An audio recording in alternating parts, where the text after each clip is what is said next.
Hey everyone, this is Josh here. Today I'm going to be showing you how to download, install, and run PCSX2. Now, if you're not familiar with PCSX2, it's a PS2 emulator, and it's used to play PS2 games on a PC. So anyway, let's get started. So first we're going to just want to go Google PCSX2. Oops. I'll just click that link right there. And we'll click the first link right here. Now they've recently got a new version out, so I've yet to use it. So let's just go ahead and download the full installer right here. Alright, now we'll just download this and save.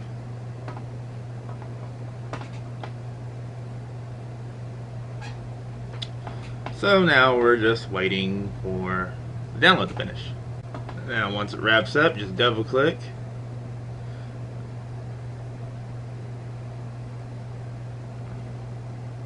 Run. Now you'll probably just want to install all the components.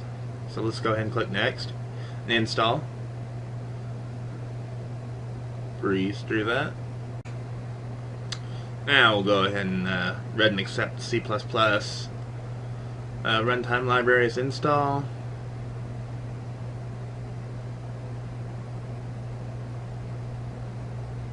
Alright, finish. And this installer should finish up in just a moment. Alright, now it looks like the installer is complete. We'll just hit close.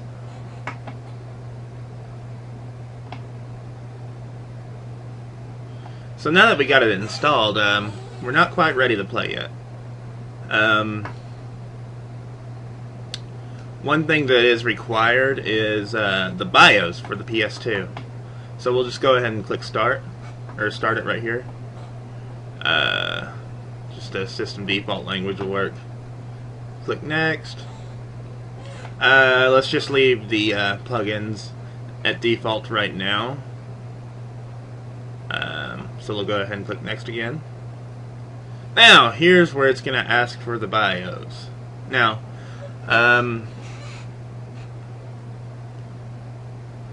we can get the BIOS from a number of places. You can extract it directly from your your PS2, but I'm going to include a link in the description where you can download the PS2 BIOS. So anyway, right here I'm just going to browse to the folder where I have mine at. And there they are. You can see I have the USA, Japan, and 2 European BIOS. So we'll just click finish.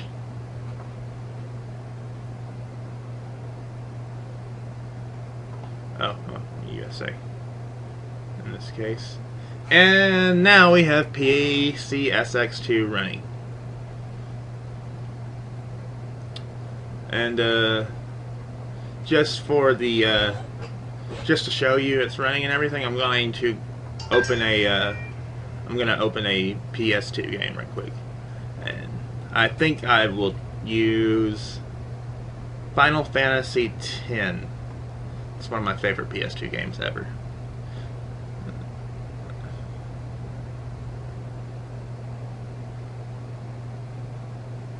Now I think this is the international edition, so I'm going to have to switch my BIOS to Japanese, so just a second.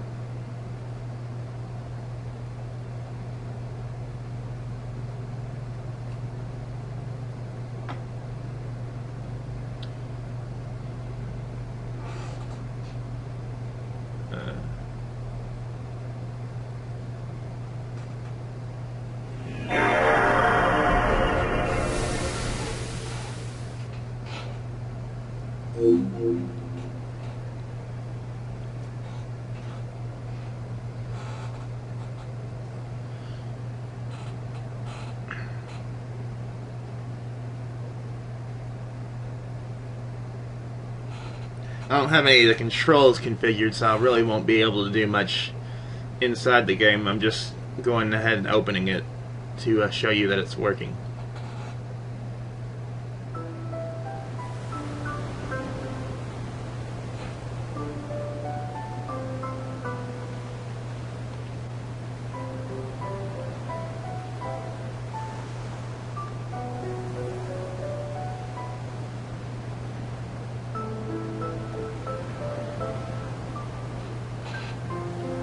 So as you can see, the opening cinematics playing and everything. Now I'm just going to go ahead and close the game out. And we got a little configuring to do still. So first thing, we're just going to want to configure the videos. So first off, we're going to decide if you want DirectX or DirectX, or what version of DirectX you want. It's generally recommended if your graphics card supports the higher version of DirectX, use it. So my card supports DirectX 11, I know. And since I'm going to use hardware, if you got a powerful card, you want to use hardware. For interlacing, you're going to want to use, not sure, let's just go with Sawtooth. It's like if you saw, it had a little really shaky look. For resolution, I'm going to set it to 1920 by 1080.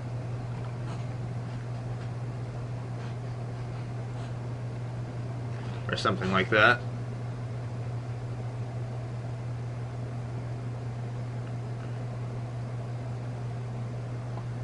Alright, so we'll go ahead and click OK. Now, there's also, if your computer's not quite up to spec, you can also, you can go to emulation settings and you can go to speed hacks.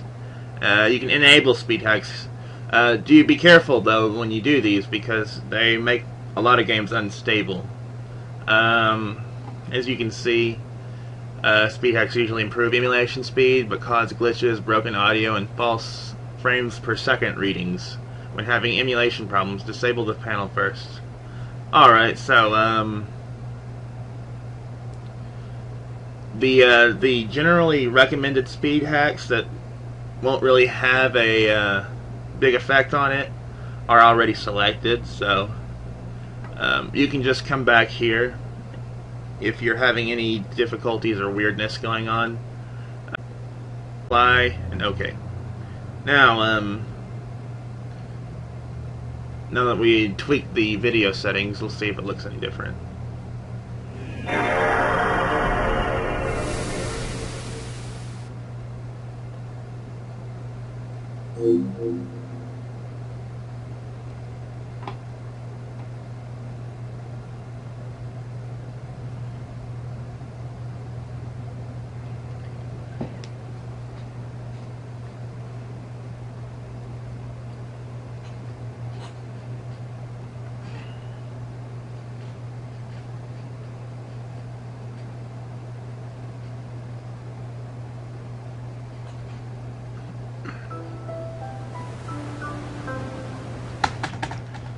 Oops. I pressed escape. Oh well.